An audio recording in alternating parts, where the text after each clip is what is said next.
Here is Adam Olszewski, and today with our lovely guests we will talk about one of the most important grants in the Polish, from the Polish National Science Center. It's OPUS grant.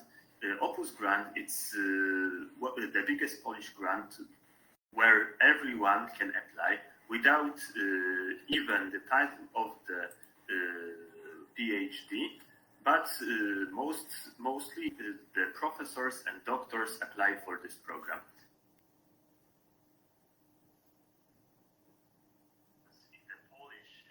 From the Polish National Science Center, a really interesting discussion. OPUS grant is the biggest Polish grant where everyone can apply without even the title of the PhD, but mostly Polish National Science Center.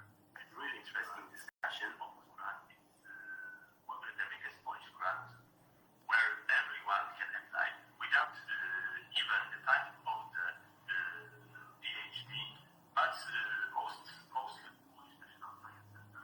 A really interesting discussion. OPUS grant is the biggest Polish grant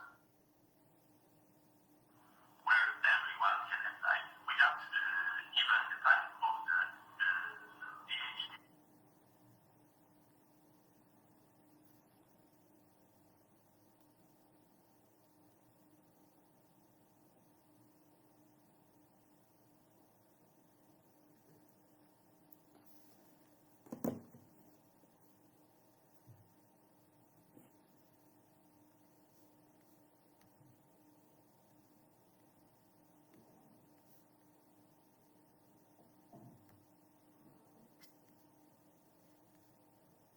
I have one personal question to you, because I know that you worked in the OPUS program. How long did you participate in it? I participate when I was a doctoral student. I participate in OPUS 17, and it was 2 years. And now I work in OPUS 22. It will be 4 years. Okay, thank you.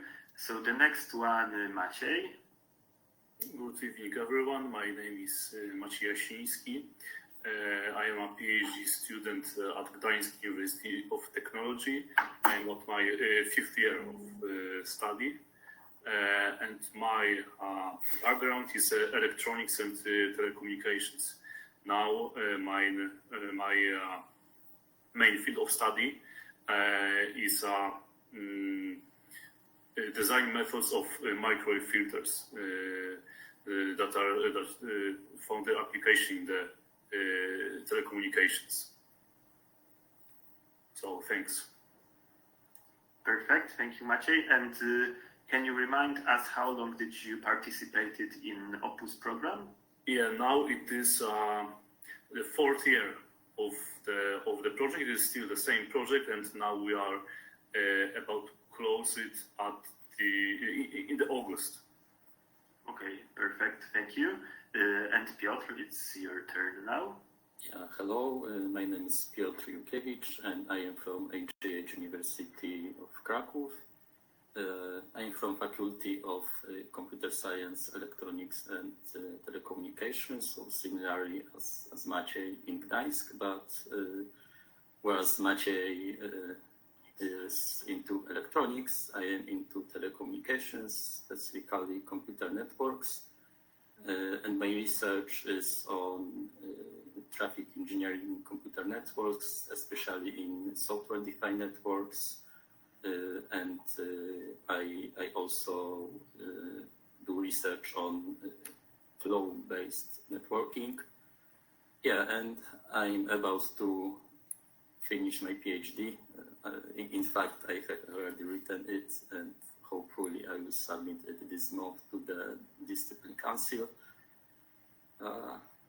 Yeah, so I think that's all. Thank you, Piotr. Crossed fingers for your PhD dissertation. We hope everything will be fine. And one short question: how long did you participate in OPUS project?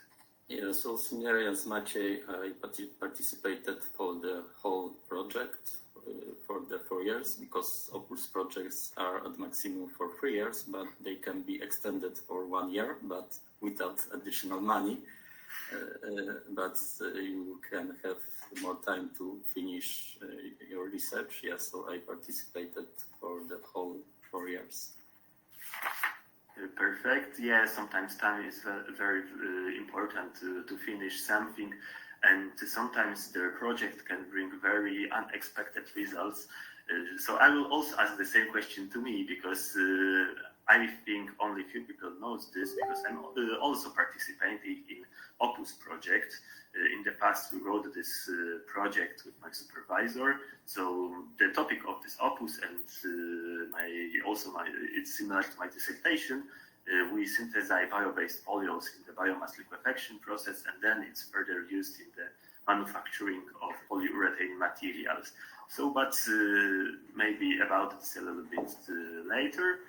Now we'll move to the second questions to our guests, because we love the details, we love the science, and maybe you can bring us more details about the projects you participated in. So now we will start with Piotr.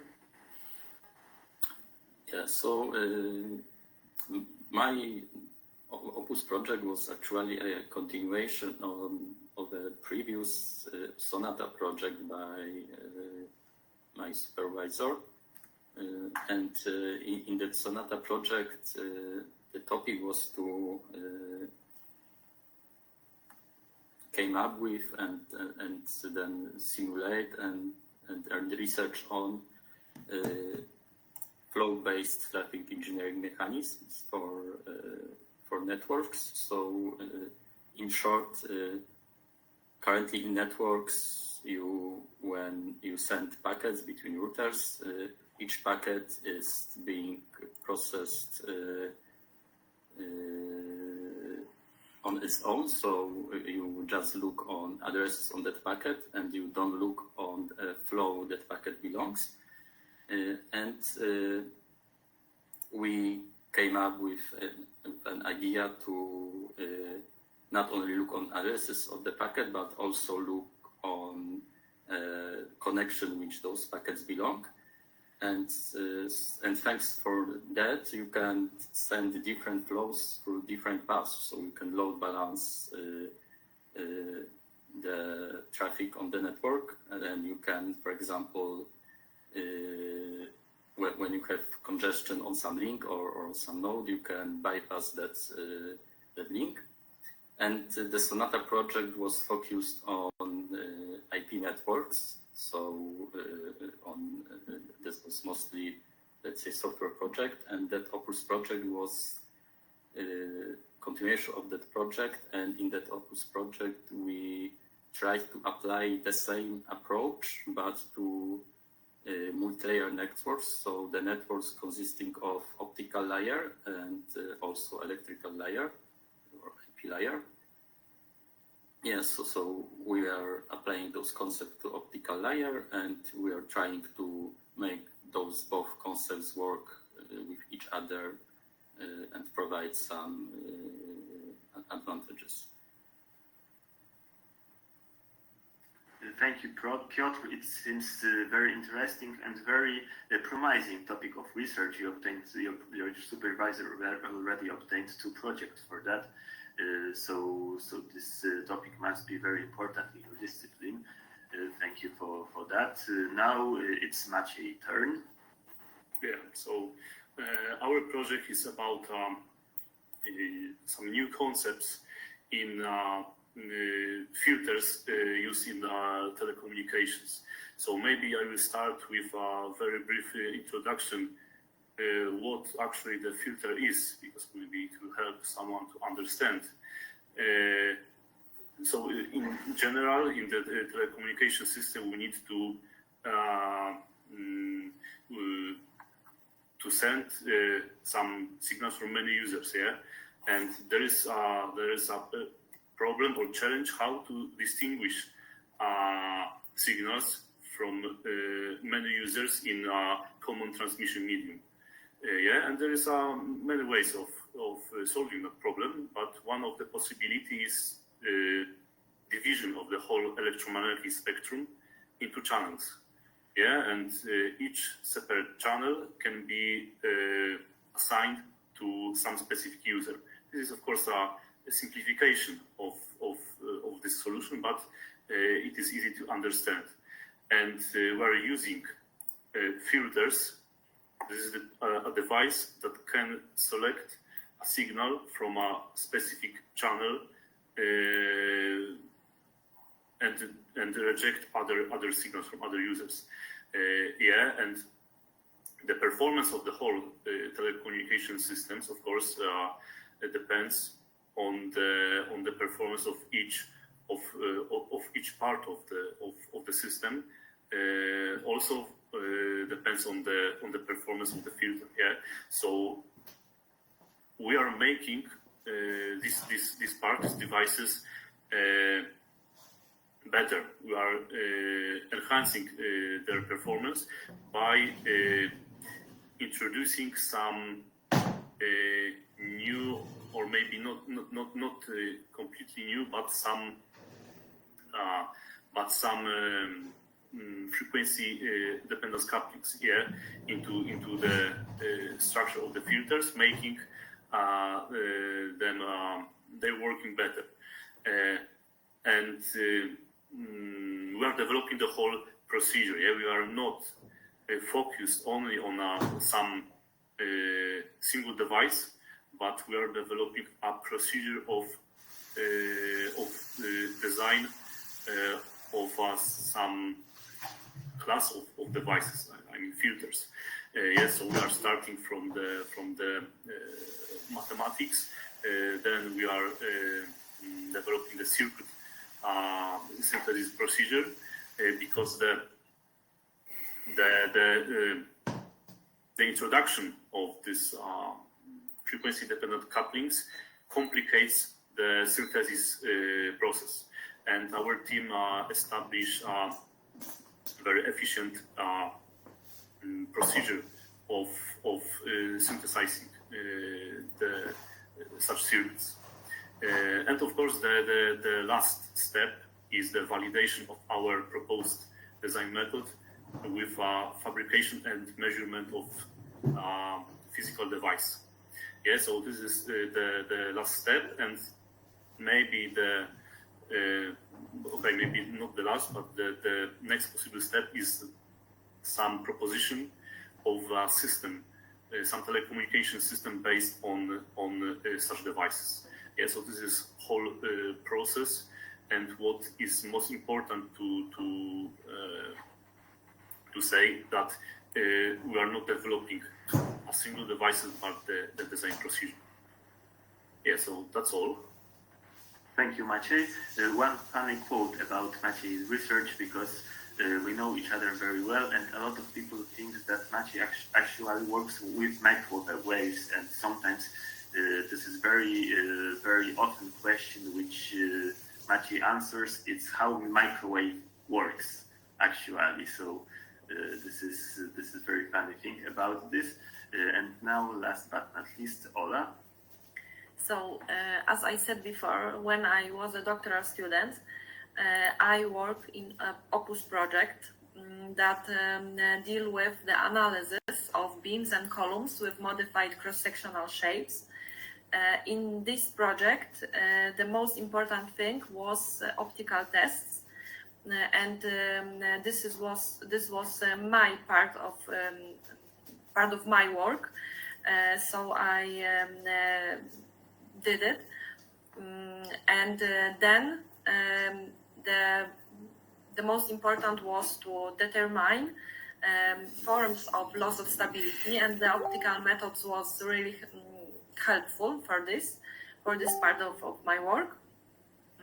And now in the second OPUS project, this is something like continuation of this our first OPUS, because we in the second part we focused on geometrical imperfection of these columns Geometrical imperfection is something like when the diameter of channel columns are not perfect. It's really simple, but this really big high effect to loss of stability. So this is a very important thing. And my part in this project is also experimental research. We use other optical methods than it was in the first project. And the second, but I think the most important thing is determine of critical forces, and this is also my part of this work. And I think that's all. Thank you, Ola.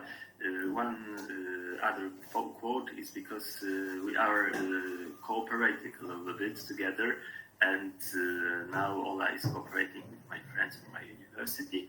And once I noticed the calculations in one of Ola's works, and I was shocked that there was almost anything that I understood. So it sounds very simple, but actually the topic is very, very complicated. So now if we already know our guests and know what they made in the past years, now I want to ask them a little bit more general question, because sometimes students and even PhD students don't know how to start, don't know how to join the projects. And for these students, I have a quick question to you. How it happened that you started working in the project? How you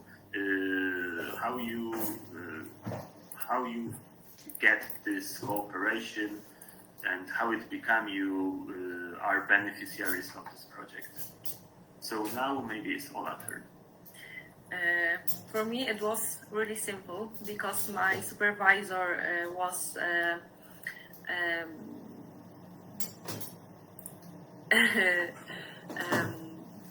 manager of this project, and the topic of my dissertation overlapped with these topics of our project. So I must do it for my dissertation. So it was really simple. Yeah, very simple choice. Thank you for your answer. Now we'll mix a little bit. Piotr, it's your turn. Yeah, so in my case, it was some kind of longer, but I think a natural path, because it all started when I was looking for a topic for my master's when I was a student, and there was a list of topics, and one particular topic got my interest, and that topic was to implement that flow-based router, because my supervisor it was a leader project from NCN, and he had a leader project to implement the router. So when starting my master's thesis, I started to work in that project, and after we implemented the router, my supervisor got the Sonata project to test that router in more complicated networks and more complicated topologies, scenarios.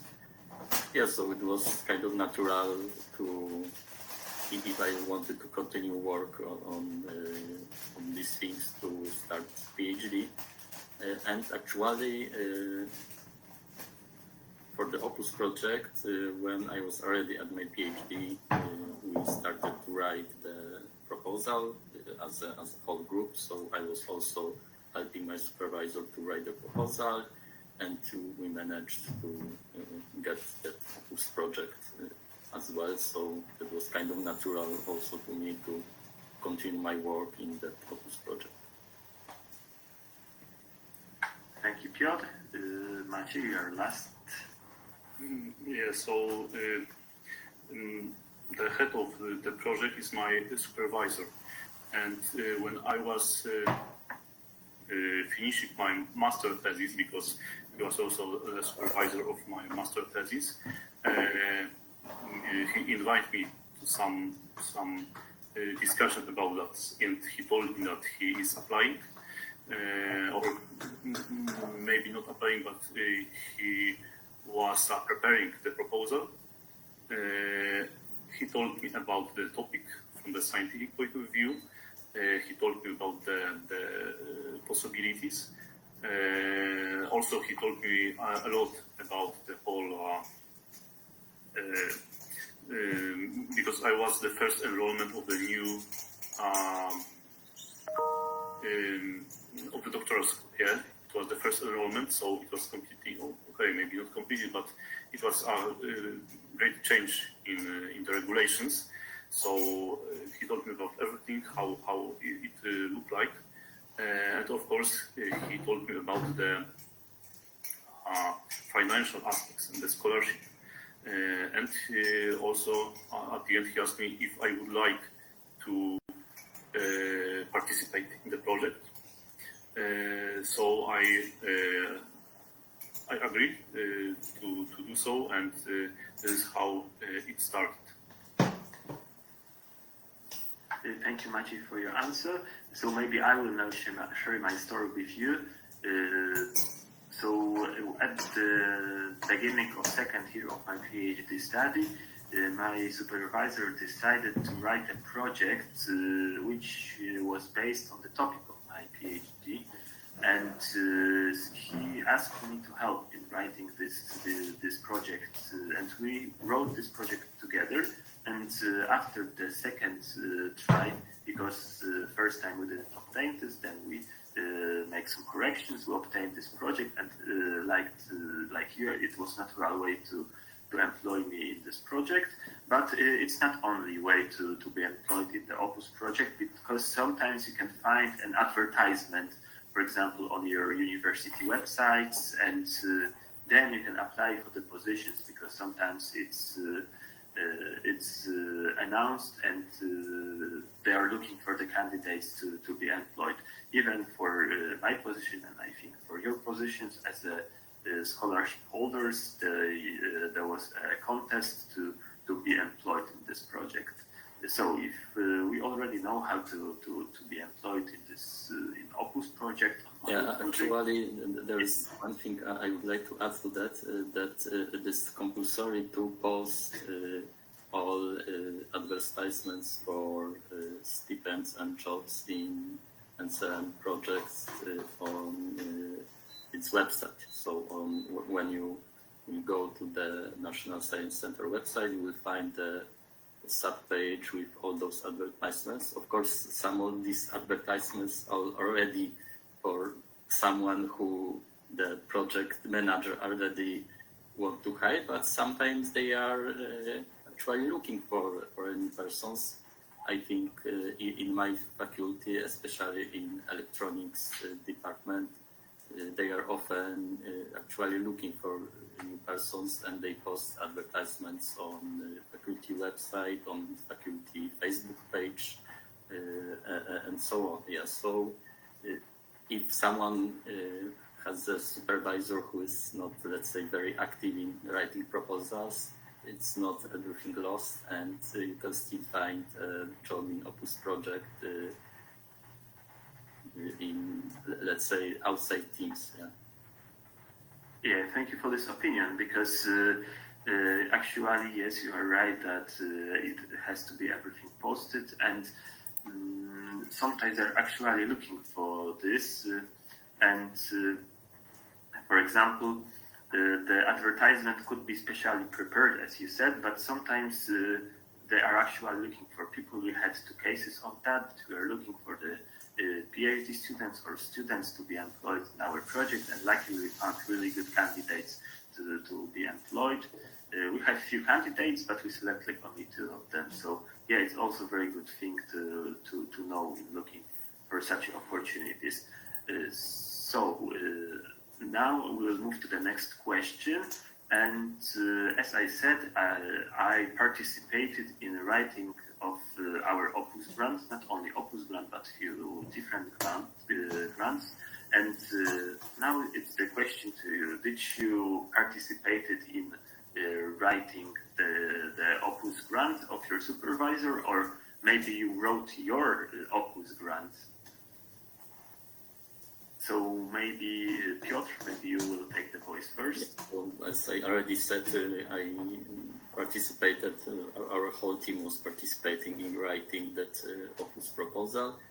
And after that, I think we have written 4 more proposals, but unfortunately none of them was accepted. Yeah, so I can say that I have a pretty good experience in that. And I also have written my own preludium proposals. Actually, in the 3rd attempt, I was able to get the project finally.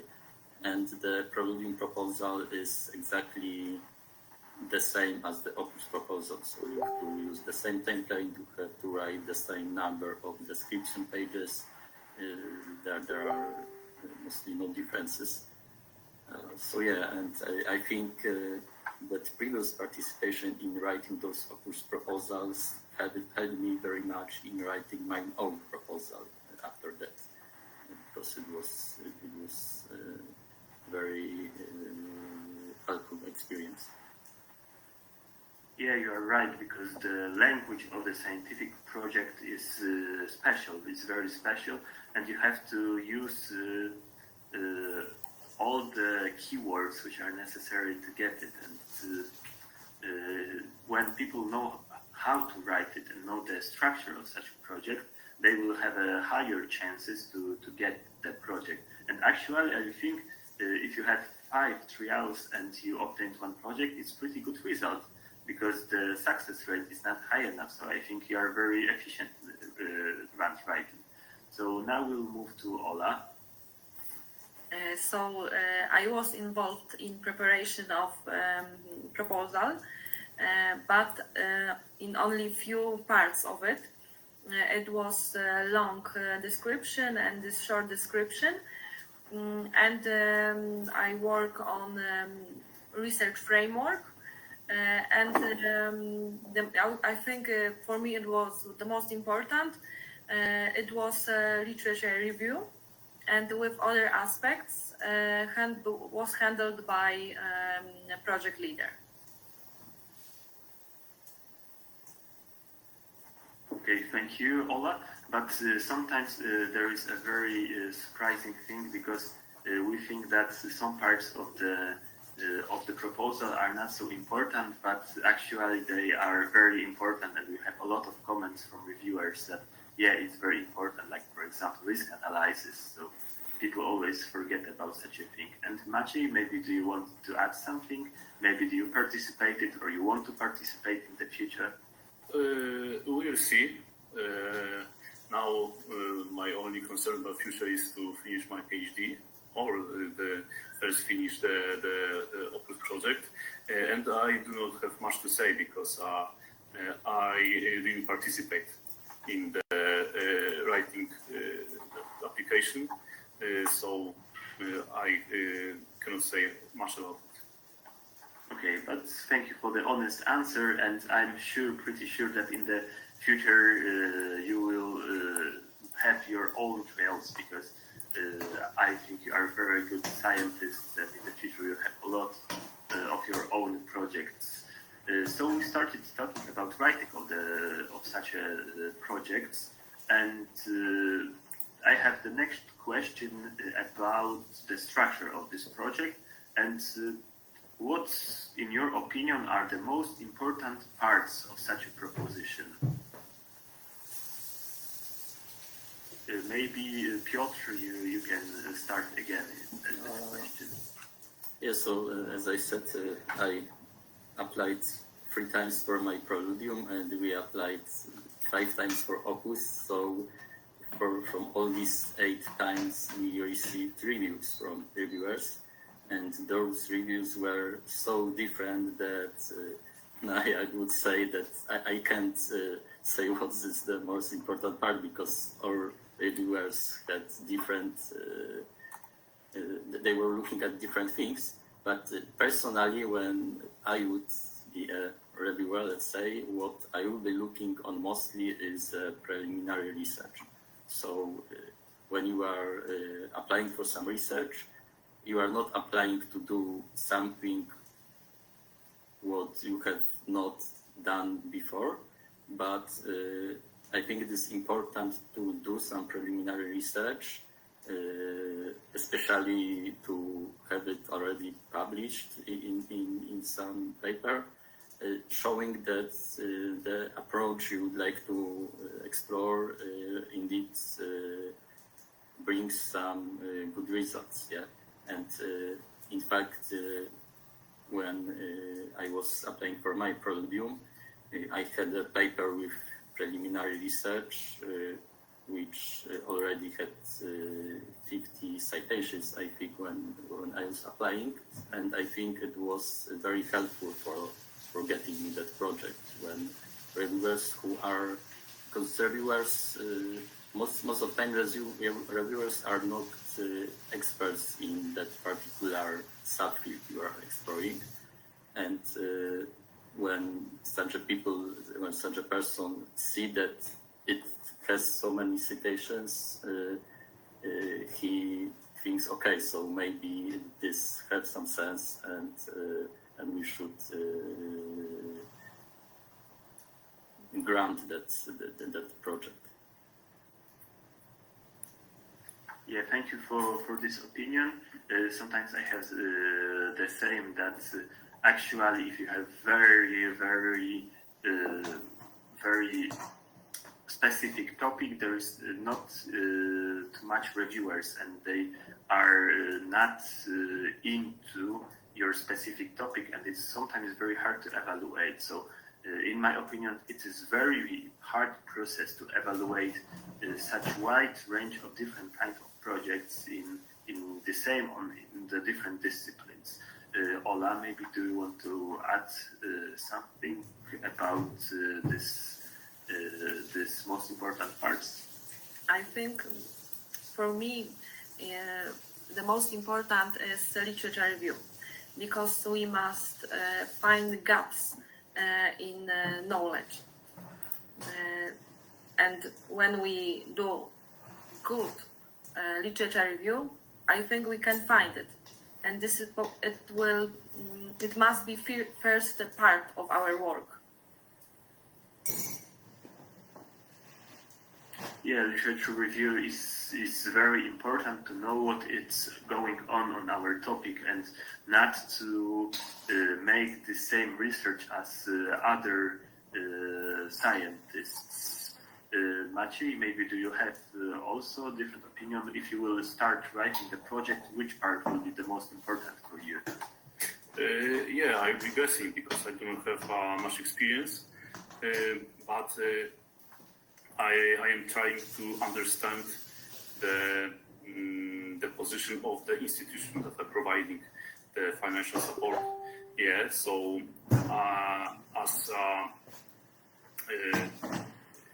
because the author of the proposal is saying that he wants to do something. Yeah, he is describing the effect of the project, but actually this is science, so no one knows if you can achieve that. So from the position of the institution, it is very important to try somehow guess how possible it is to achieve that goal. Yes, so you are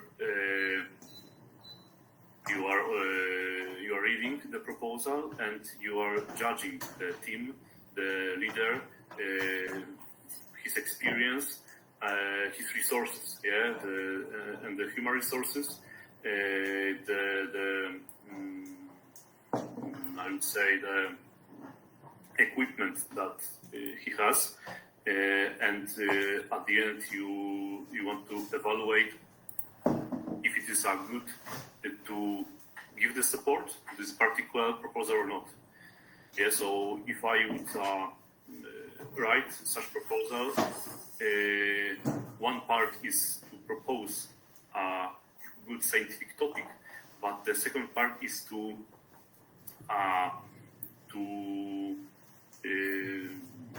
explain how you will achieve that goal. Yeah, you mentioned a very important thing about writing of such a project. Thank you for your opinion. And now we are talking about the evaluation of such a project. And this evaluation procedure this year changed in the Opus program. Previously, during the evaluation of such a project, there was a 60% grade based on the project assessment, where 30% was based on the scientific quality of the research project, 15% on the potential impact of the project, and 15% of the feasibility. The rest of it was the 40%, it was the qualifications and achievements of the supervisor. So how big experience has the supervisor, and it depends on the how long career of such a supervisor is. One of my mentors said once to me that sometimes it is better to invest in the good research team than to invest in the good research topic. So because it's better to even finish the project than not finish very good project. So now I wanted to move on to the new evaluation program, because now everything is more general. So now we have the evaluation only of the project, and it's 65% of the whole evaluation, and 35% of the principal investigator. And maybe you have some points. What is evaluated in such proposal, and what is the main thing during such evaluation? So maybe now it will be all. I have a question, if I understood it correctly. You mean evaluation of the proposal or the evaluation of the whole project after it's finished? No, the proposal. So you, after writing and sending the proposal. So this time, Ola will be first. I think, I don't know, because in this case, I was not involved, but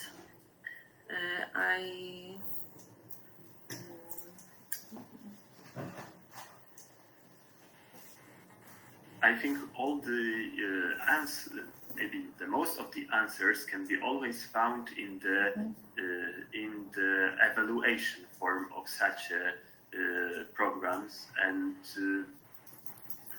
for example, if you can write such a project, always good to look at such an evaluation procedure. It's always good to know how the whole project is evaluated by the reviewers. Or maybe you have different point of view about. Yes, I think you are right. But when I was preparing proposal, I focused on literature review, description of our problems. So when I done good literature review, writing about our topics, it was for me easy, maybe, but it was really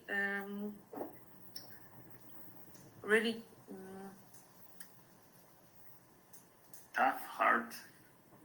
I think hard, but when I have some knowledge about it, because I done 2 years at Opus, our first Opus, so I have some knowledge, and I know that the geometric imperfections are really important in the case of resistance to loss of stability of our columns. So I know in what case I must focus on.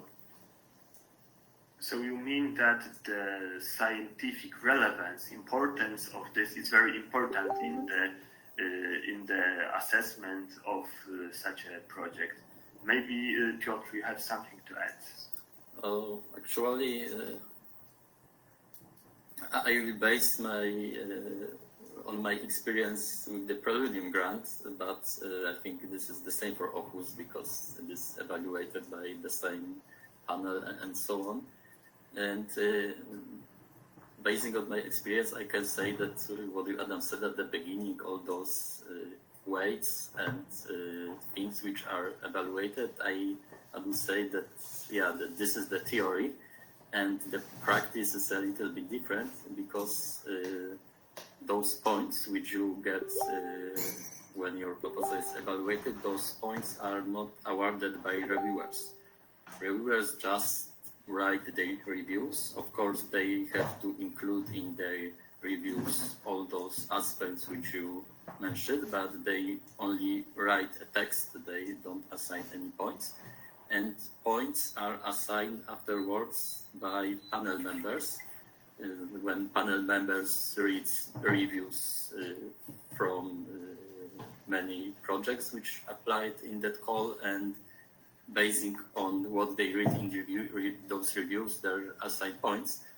And from my personal experience, I think that the most important thing is to apply to the right panel, because for 2 times I applied to another panel and I was getting, so first time there were some, let's say, drawbacks pointed out by reviewers, but that was my first proposal.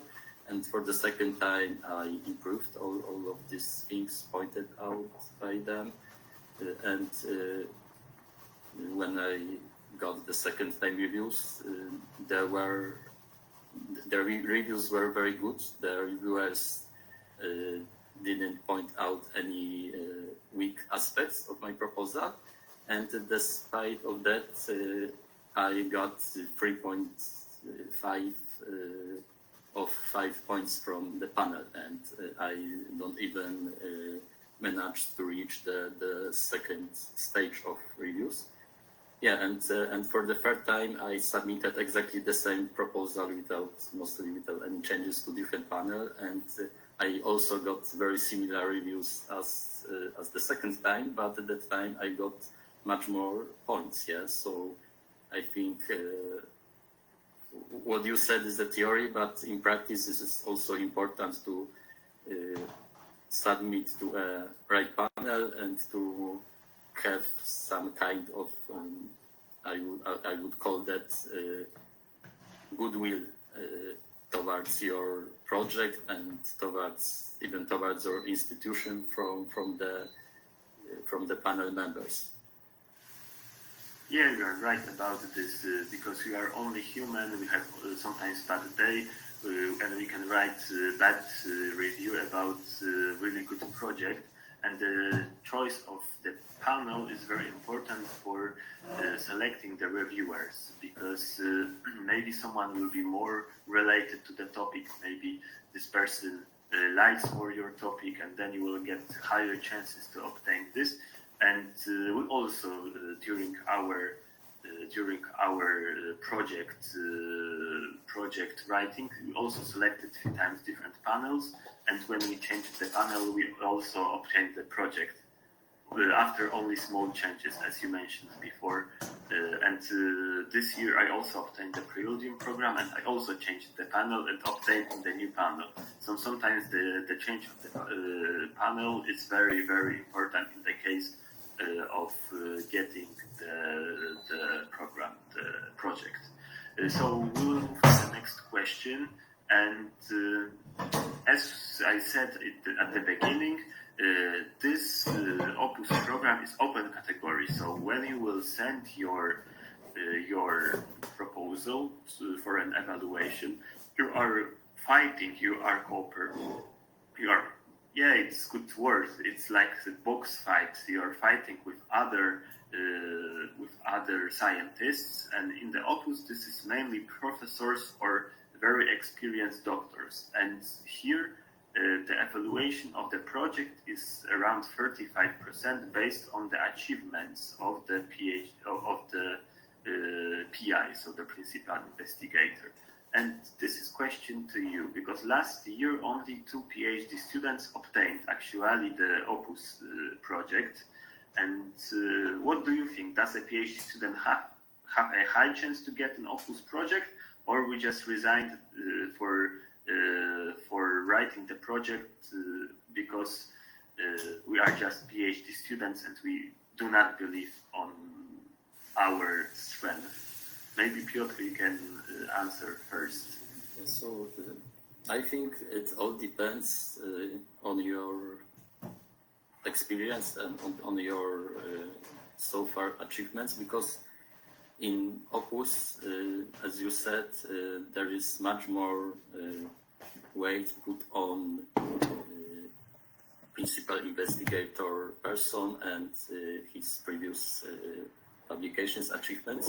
And in Preludium grants, much more weight is put on the project topic itself and not so much on the investigator.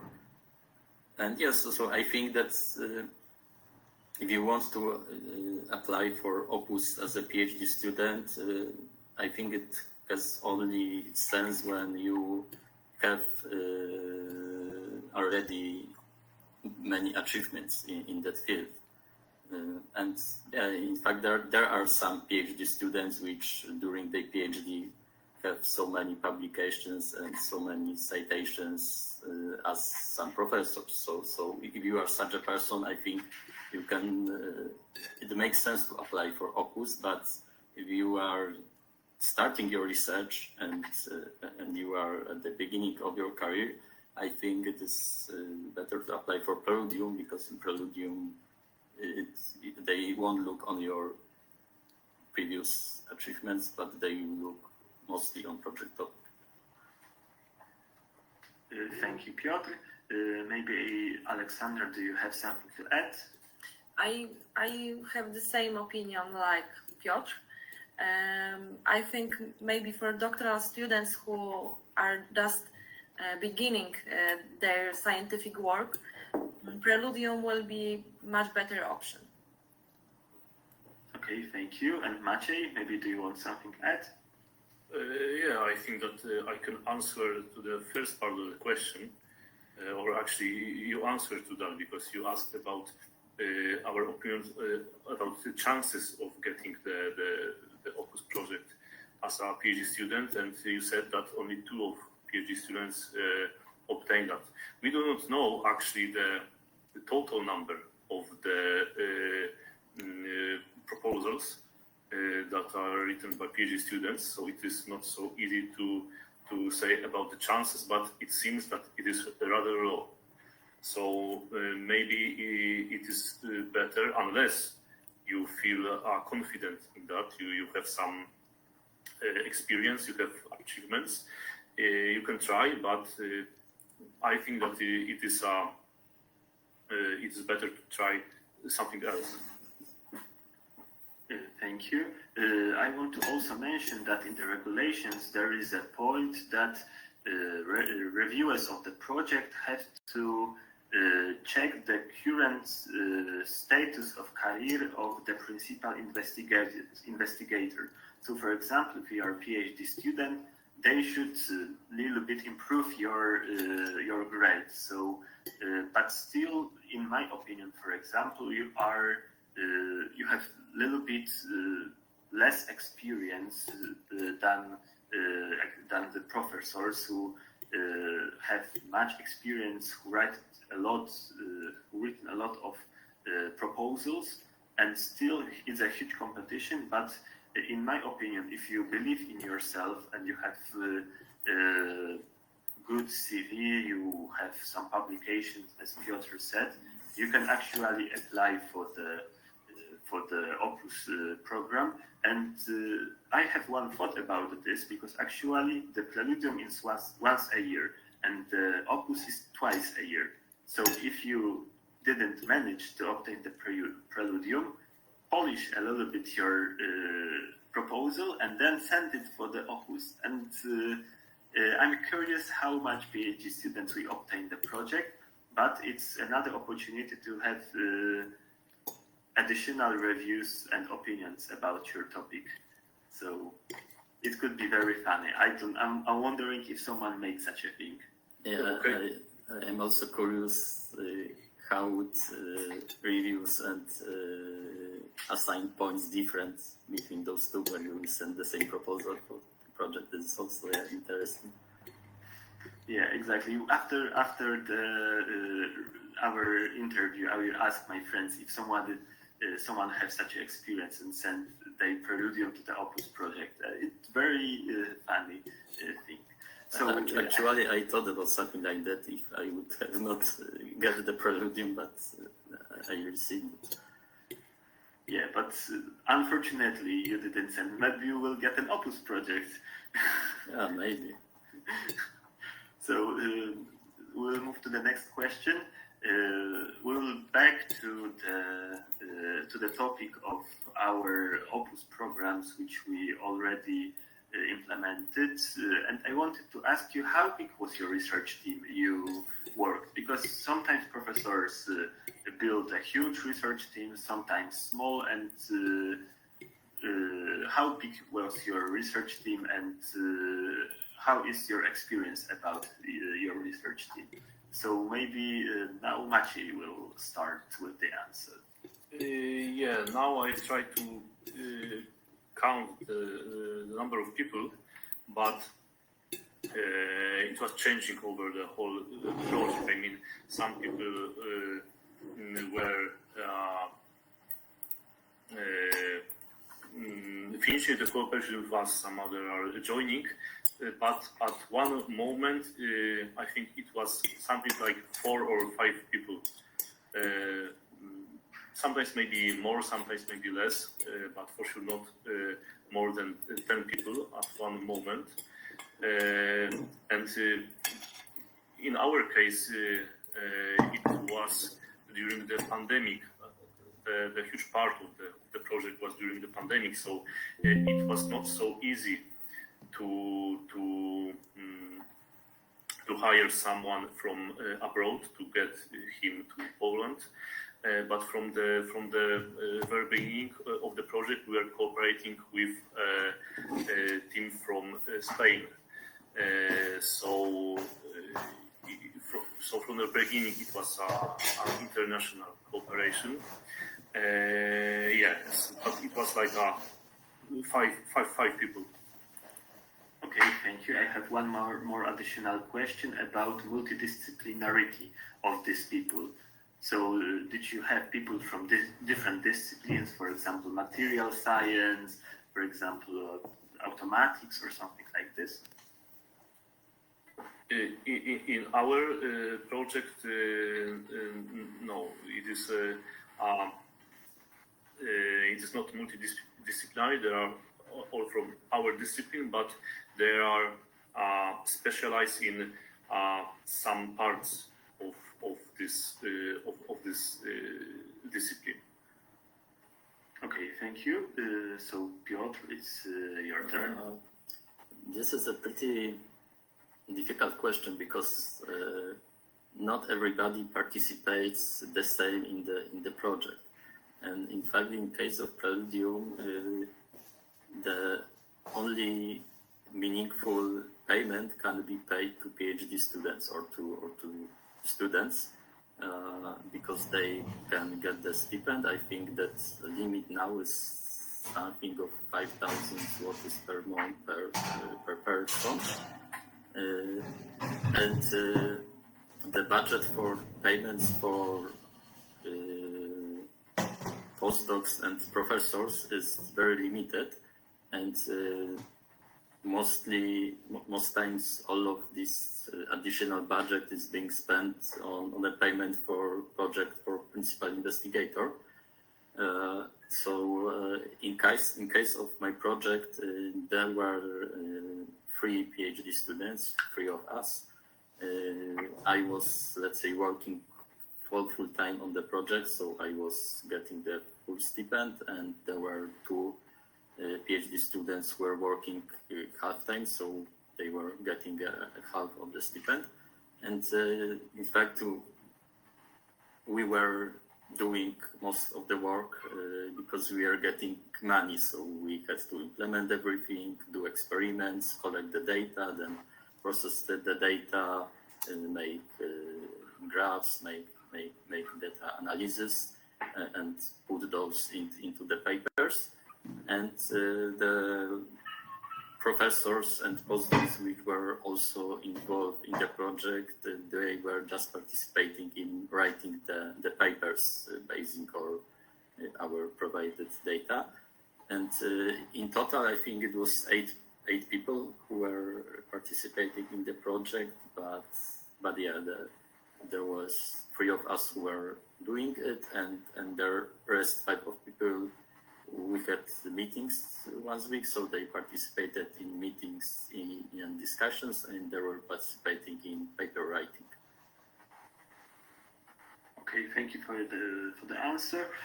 One more question to you. What about the multidisciplinarity and international cooperation? No, all of us were from the same discipline, and there was no international cooperation in my project. Okay, thank you. And Ola? I think the size of the team will always depend on the skills of its members. In our team, it was about 5, sometimes 6 people, and we involved only these persons who are specialists in some topics.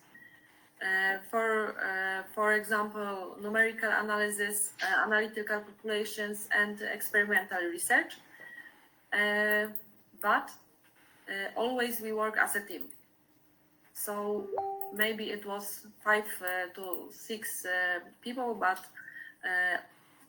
and it was specialist in some topics, but always we work as a team. Okay, thank you. And what about the multidisciplinarity and international collaboration? Whole of my team was in the discipline of mechanical engineering, and it wasn't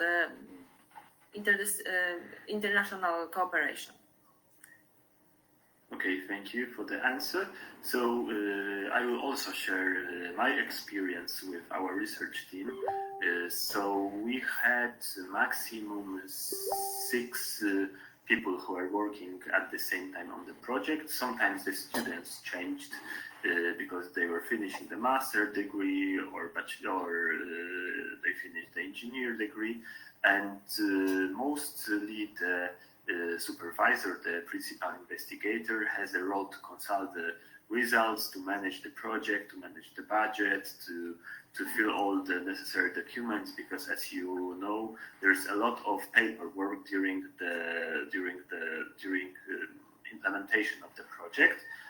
And me as a main PhD student, I was responsible mainly, like Piotr said, about taking the experiments, and I had 2 students which helped me in making the samples, making the synthesis, and we also have my colleague Paulina, who is specialist in the case of thermal analysis and synthesis of polymeric materials, and she also participated almost whole the project and helped us a lot in the synthesis and in the data analysis.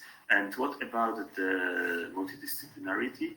Our team was composed of material engineers and people from chemical sciences. So we had to combine both sciences to finish all the tasks which were in the project, because they were complex. The project was multidisciplinary.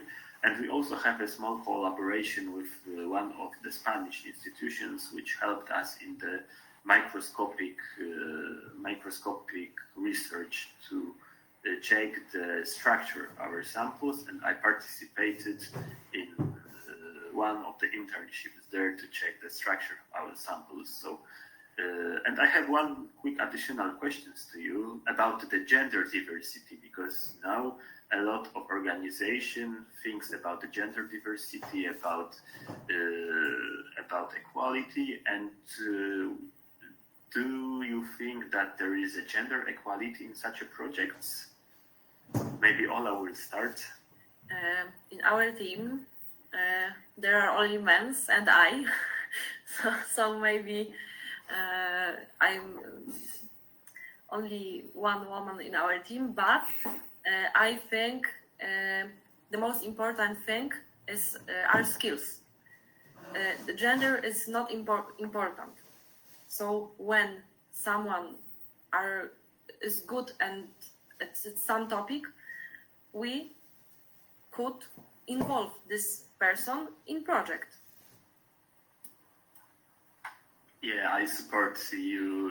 I add this. In my opinion, the gender it's not the criterion of evaluation, and we should base on the qualifications. Maybe you guys have to add something. Maybe Piotr. So I think when you apply for the project, you usually don't specify whole the team. You specify someone as PhD student number one, PhD student number two. So I think the gender doesn't matter and shouldn't matter in those cases. And in case of my project, one of those 3 PhD students was a woman. And in fact, that was the only single one woman PhD students in our department. So yeah, but I think that depends on discipline very much also. Yeah, you're right about this, because I have totally different situation. In our project, most of the employees were women, and me and only the supervisor were the men in this research team. And Maciej, do you want to add something? Yeah, I think that I have a good conclusion for that. But I will start about the summary of the gender distribution in our team. I'm not sure about the exact numbers, but for sure there were more men than women. But I think that there is some misunderstanding of this equality, because we are not saying that it is about putting the same number of men and women to the team. It is about making the equal chances to get into the position. So I think that that is all about that. Yeah, I think your summary was perfect, and I strongly agree with your opinion, because the chances, in my opinion, like you said, should be the same, and it's very, very important to keep it and do not make anything that could be different. So now we'll move to the next question, and I have one question to you about what you learned during the implementation of such problems. Are there any specific lessons that you learned and you can take it for your future research? Maciej, maybe you will be the first this time. Yeah, this is a hard question, because I think that this Opus project is more like a fundament or environment for doing the research, and what you are learning is during the whole process, doing the research, reading the literature, performing the experiments.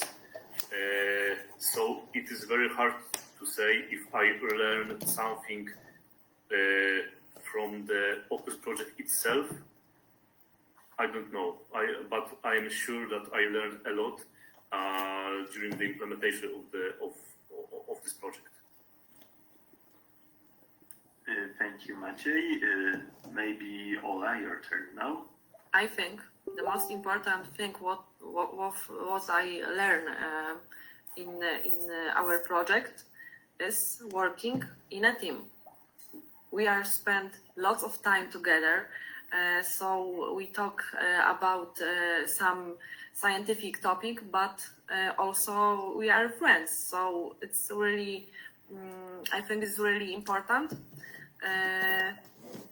And I think working in a team is the most important thing that we can learn. And it's most important thing for us as a people. Yeah, thank you for this opinion. And as you either participated in the PEDUT, so in the Porozumienie Dokumentów Uczelni Technicznych, and me and all our together in the board of this PEDUT, and it was one of our most important things that we all should work as a team, as a family, because we have the same goal and we all together should achieve that.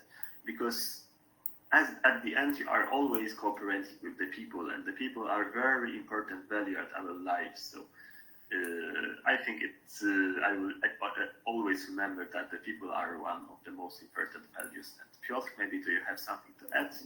Yeah, actually, there is one thing which I learned from two projects I participated, because from that Opus project and also from previous leader project I participated. And the lesson is to start implementing what you planned in your project as soon as possible, because so maybe I will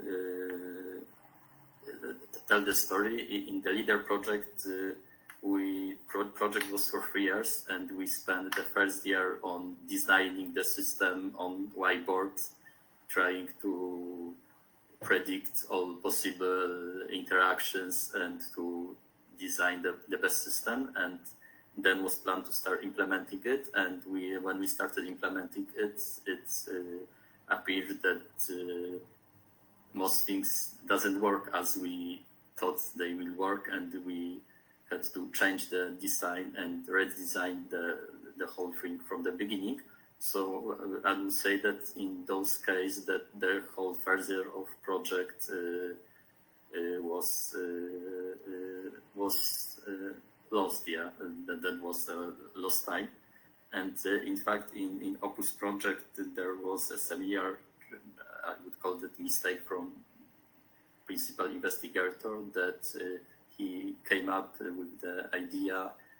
We hired new PhD students, and he came up with idea to write a review paper to get them accustomed with the topic, and to as some warm up in writing papers, to write the review paper and then start working on the actual work in the project. And the plan was to spend at most half a year on writing the review papers and spend the rest 2.5 years on doing the project. And in fact, the writing of those review papers took 2 years, and then we had only 1 year to finish the projects, and we have to extend the project. So I think these are two similar mistakes, that we didn't start working on the project as soon as possible, and then we have to struggle to finish it. Yeah, maybe I can add something to this point, because I have some general observation about the management of a scientific project, that it is not so easy to do, and actually it is very hard, because I was managing some other projects, not scientific, and I found this difference, that it is very hard to anticipate how long it will take to achieve some steps, some stages, to obtain some results, and actually sometimes you even do not know if it is possible. So time management in such project is very challenging. Yeah, time management is very important, even if you have a really big research team and you are trying to manage all the tasks for all workers or all people working with, and it's very important to give the task and divide the task to the people who are the best at it, So, for example, if you have the PhD student who is better at making the synthesis than other, who is better in writing of articles, it's better to divide the tasks that the synthesis is better. Synthesis is made by the PhD student number one, and the writing of article and data analysis by worker number two. So it's also very important thing in such a projects. And also I have a very important lesson which I learned during the implementation of our project. It is to be brave in the science. So always try to make your own research, try new things, try to find new things. If you have new research idea, check it, write the proposal, and wait for the outcome. Because sometimes we are not taking some of the topics because we think that it will not work, but actually there are pretty good ideas. And maybe I have additional question to you about risk of the project. Do you think it's worth to make the projects with a high risk but high outcome, or with lower risk but the lower income after finishing it? So high risk or high value, or lower risk and lower income? But from the point of view of the institution that are providing the finances, or from the leader of the project? You can take the both roles here. Okay. So first of all, I would read the regulations. What is the worst scenario if we cannot do that? There is some you need to what about the money? Do you know that you need to provide back this amount or not? No. You don't have to provide back the money, but if you will take the funding, you lose the rest of the money. Okay. Yeah, so now I think that I need to consider that question. Okay, so maybe someone else, maybe Piotr, do you have some thoughts about this? I think nowadays you have no choice but to be brave and to try at least in your proposal you have to say that you will solve all the problems of the world, because the competition for getting the project is so high when the success rates are 10% or like that, when you will apply for a project and be conservative and not brave with what you want to achieve, you will simply not get that project. So I think you have no choice now. Yeah, exactly, we're right, and you have to say that you will save the planet, but actually the impact of your project will be small, but it should look big, because success rate is not big enough to finance all good projects here. And Ola, maybe do you have any thoughts about this risk? I think like Piotr, we must take a risk. It's not. We have no choice. Yeah, exactly. Okay, so maybe I will add something, because I consider it. But even if you do not achieve the goal, what you wanted to achieve, I think that you will produce some results, even the way that it will be the negative results. Yeah, how to not achieve something. It is maybe not so easy to publish that, but you are obtaining some results. Yeah, so maybe this is if it is worth or not, I don't know. But I think that I agree with you that everyone should try. You can go to the industry after that. Yeah, there is actually one thing that the National Science Center, when they evaluate projects after the project ending, in reality they don't check whether you have done what you promised in your proposal. They check if you published papers. They check if you published patents. If you had planned patents, if you participated in conferences. So you can promise much more in your proposal than you will actually be able to do. Yeah, but during evaluation, there is something like feasibility, so they also evaluate if it's possible to make this. And if I can add one more thing, and we'll move to the next question. In my opinion, in science, the science is some kind similar to the industry. And if you invest in something which is high risk, you sometimes can get high payback after this. So in my opinion, sometimes it's good to invest in such things, because then you will get a higher payback after finishing of such a project. Because when you will invest in something obvious, you will not always have the obvious result. But sometimes the most surprising results came by accident in the projects which has high risks. So now we'll move to the next question. And the next question is about your future plans. Maybe what are your future plans? What are your plans after finishing the project and your maybe PhD study? Because you are finishing the PhD study or already finished this. So what are your plans? So maybe this time, Piotr, you are first. Yeah, so as I mentioned before, I got the Preludium grant. I started it in December last year, and as you mentioned, that topic of Preludium grant is not a straightforward continuation of my Opus research. This is some kind of side topic which I came up with during that Opus research, and I found it more, let's say, interesting, or more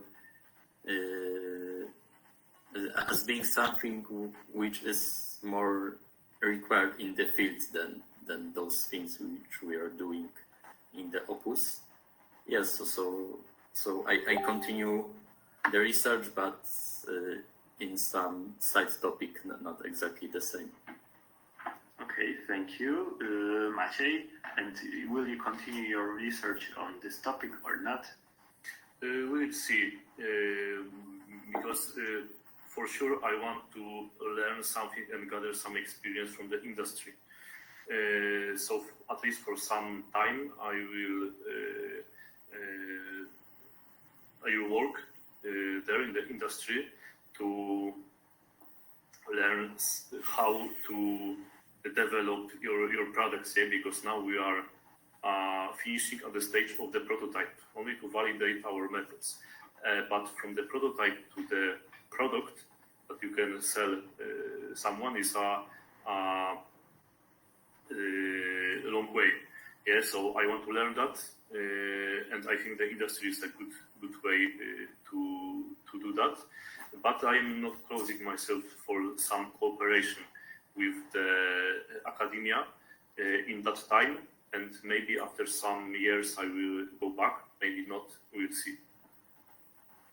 Very good. I can see that you already have idea for your future. And Ola, can you share your thoughts with us? I plan to write sonata proposal in December this year, and this should be something like continuation of Opus, but in the case of connecting our thin wallet structures. And next, we want to continue research in the case of imperfections in our structures, but we want to broaden this topic on optimization of our structures. So we want to get another opus. Really nice, really good idea. Now I will show my experience because we are finishing our project next year, and we already have an idea what we can make, because our research project was on the border of basic knowledge and application, and currently we developed some of prototypes which could be actually used in the industry.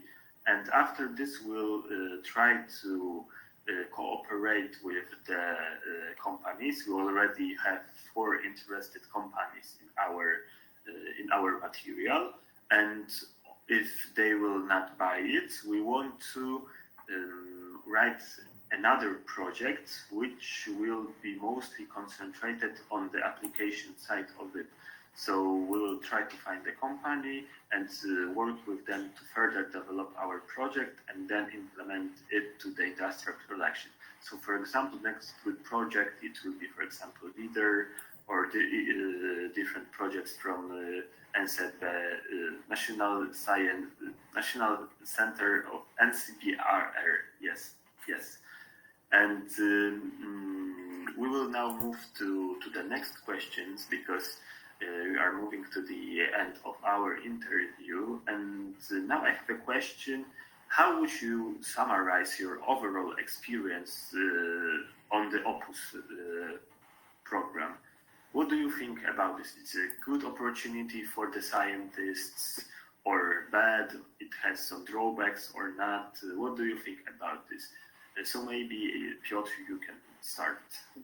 Yeah, I think it is a very good project, especially when you are a student or PhD student, because you can get a pretty high stipend, and that stipend is additional to your stipend which you get from your doctoral school. So if you really want to work and do something, so you can get the money for it and do your work and obtain interesting results. So I think it is very good, especially for if you are a PhD student. But as a PhD student, you have to find someone who will apply for that. So it is good for you, but your supervisor or principal investigator has to apply for that project. Okay, thank you, Piotr. Maybe Maciej, do you have some thoughts on that? Yeah. I will discuss the same topic that Piotr mentioned, the scholarship, because in our discipline there is I would say, high competition from the industry. Yeah, our graduate students. They need to choose between good salary in industry, and if they want to stay in the university, in the academia, the supervisor or the potential supervisor has to offer something. Yeah, and this OPUS scholarship is very, very good to be more competitive with the industry, because this is additional amount of money to the basic scholarship. Yeah, so I think it is a good offer to potential the candidate, to the PhD student. Yeah, so I think that this is the very important aspect. Okay, thank you. Ola, do you have some thoughts? I think scholarships are important for doctoral students and for other team members too. But I think money that we have at our university is not really small money that we have. So if we want to do good science, we must have money for conferences, for samples, for machines, and this is the most important thing. I think scholarships are important, but I think not most important. I think Ola read my question card because it was next small question to you. What do you think about these investments which you can make after getting this project? The machines sometimes are very important to proceed your research. And for example, in our case, we bought really expensive machines which allowed us to change the process of synthesis of our materials. And maybe do you have any more thoughts about these investments? Maciej, you turned blue in my screen. Maybe do you have some thoughts? Yeah, I have some thoughts that actually I do not know much about the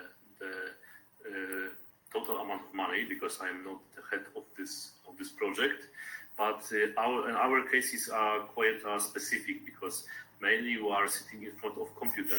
Yeah, so we do not need much equipment, and many of the measurement equipment that we are using we have already at our department. Yes, so we are mainly spending money on the. Yeah, there is some fabrication costs, but I think that other disciplines like chemical science or something like that, they're spending much more money on that. Yeah, I would like to add to that there are pretty much big differences between different disciplines. That in some disciplines, let's say you are doing the half of the research and the second half of research is being done by some equipment, yeah.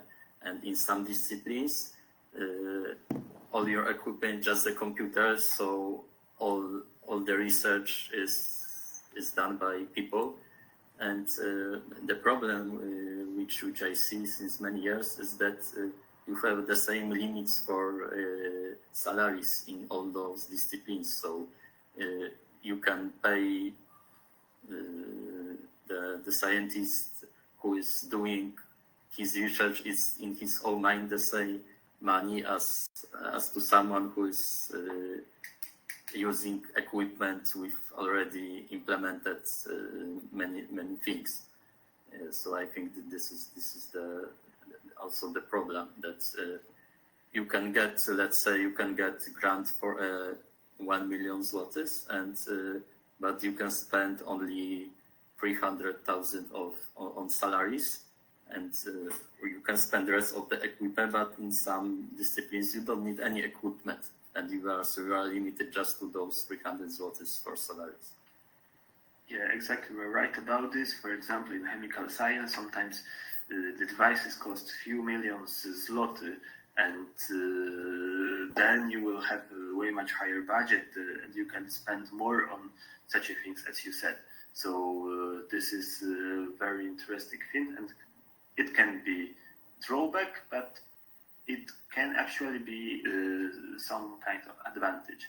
And moving to our last question today, maybe do you have any feedbacks or suggestions for the National Science Center how to improve the OPUS program? And this time I will allow you to put your hands up. Who will first answer the question? I can see that Piotr is looking for the mouse. Yeah, exactly. I'm looking for the button. So actually, there's one thing which not everybody knows, and this is a very problematic.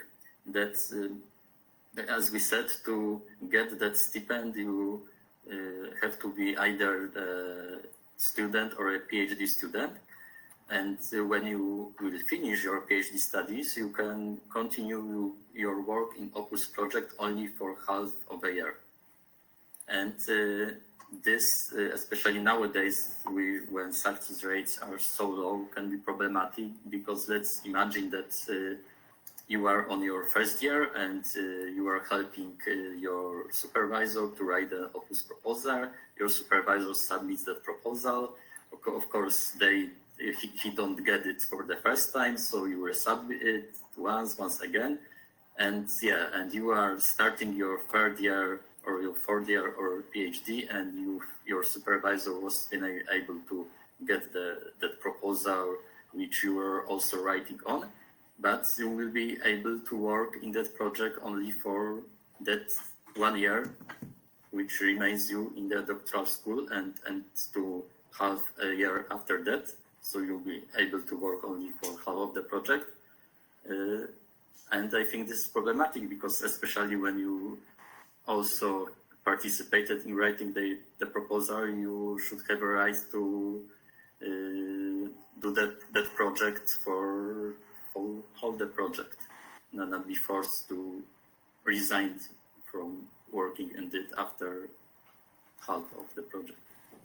So I would like to suggest to maybe extend that half-year period to 2 or even 3 years, especially in cases when the proposal was also written in part by PhD student.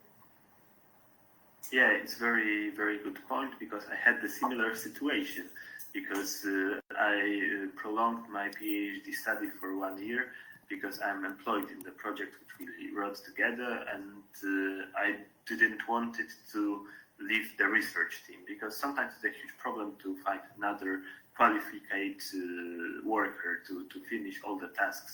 And I decided to stay 1 more year and help the research team to finish it. And unfortunately, in the 5th year, you don't have any basic scholarship on that. So it is also a financial problem for such a person, so like you said, or are in the same situation as me. Okay, so Ola, maybe do you have some suggestions what could be changed in Opus project? I think maybe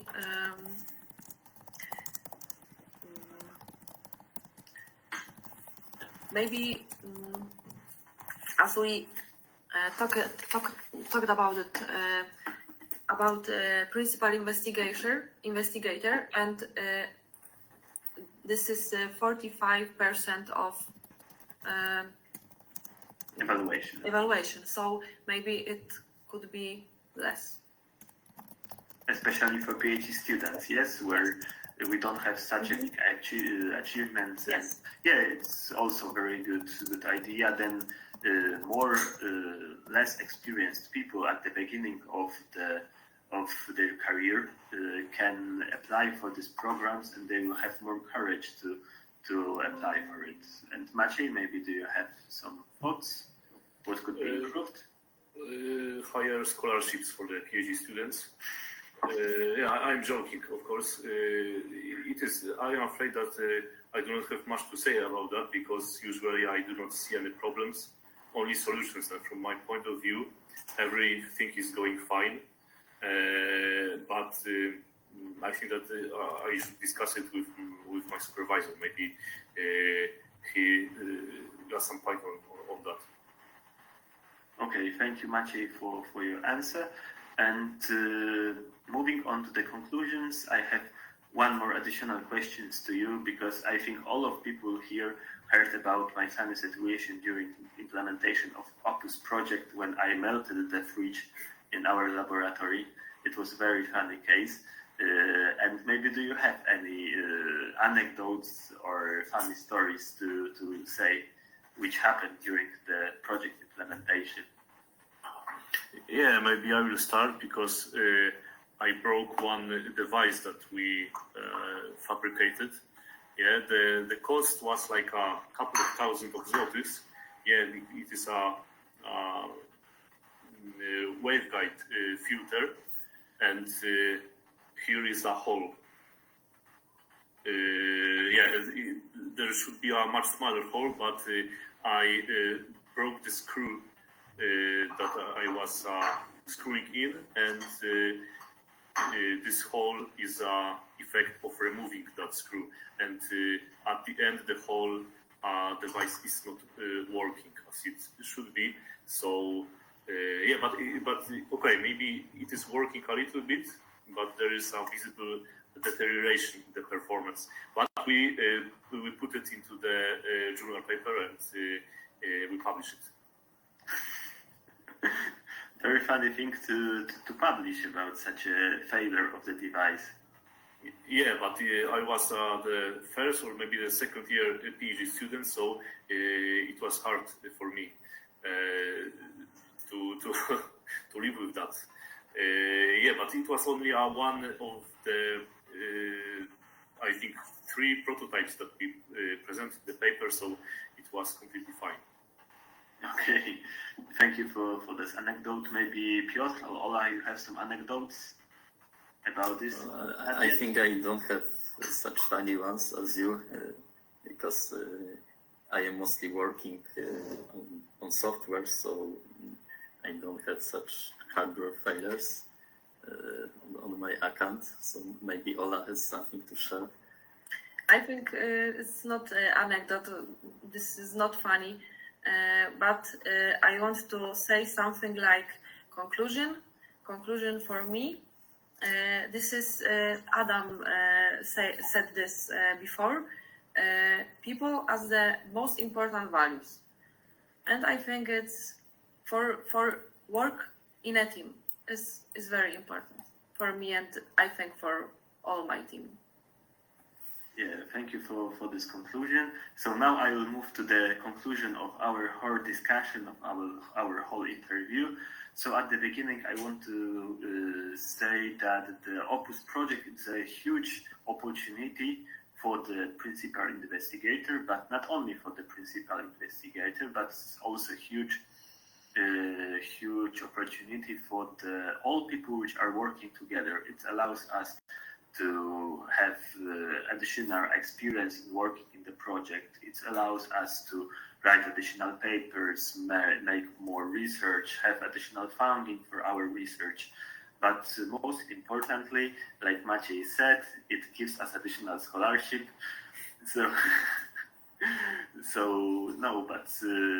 Coming back to the topic, the science is very important. It allows us to get more results and improve the quality of our research. And this project allows also us to meet new people and get into some interesting research projects, and also to find international collaboration or multidisciplinary research where we can find another people, and in the future we can write together the projects, because more people we know, the broader is our view, and we can find additional things for our career and for the career of another people. And we all in the one point of our career, we should decide to write the scientific projects.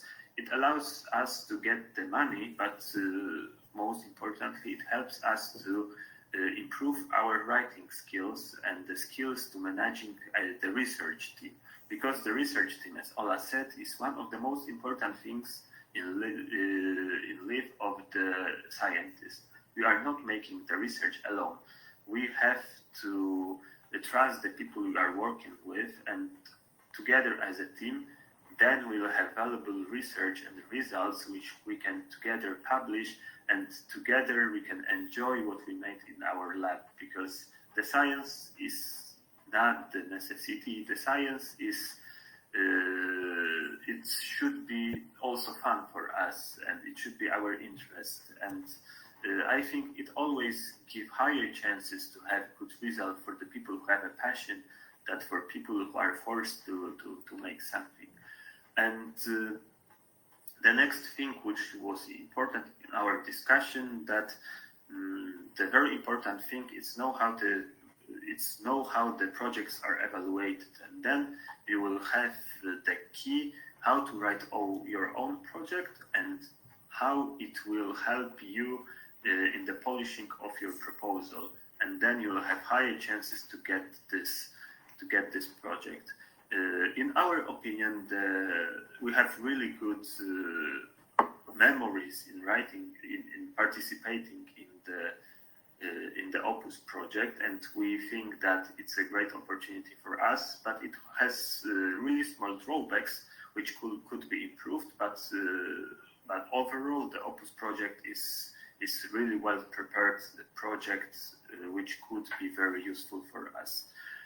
So now I will check if we have any additional questions for our visitors. Just give me 1 second. I can see any additional questions to ask. So at the end, I want to thank you for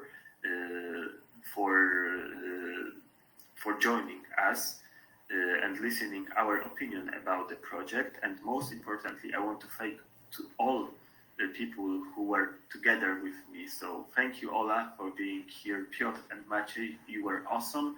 And I wish you all the best in your future career. And I hope we will again meet soon and will exceed our cooperation. And so once again, thank you.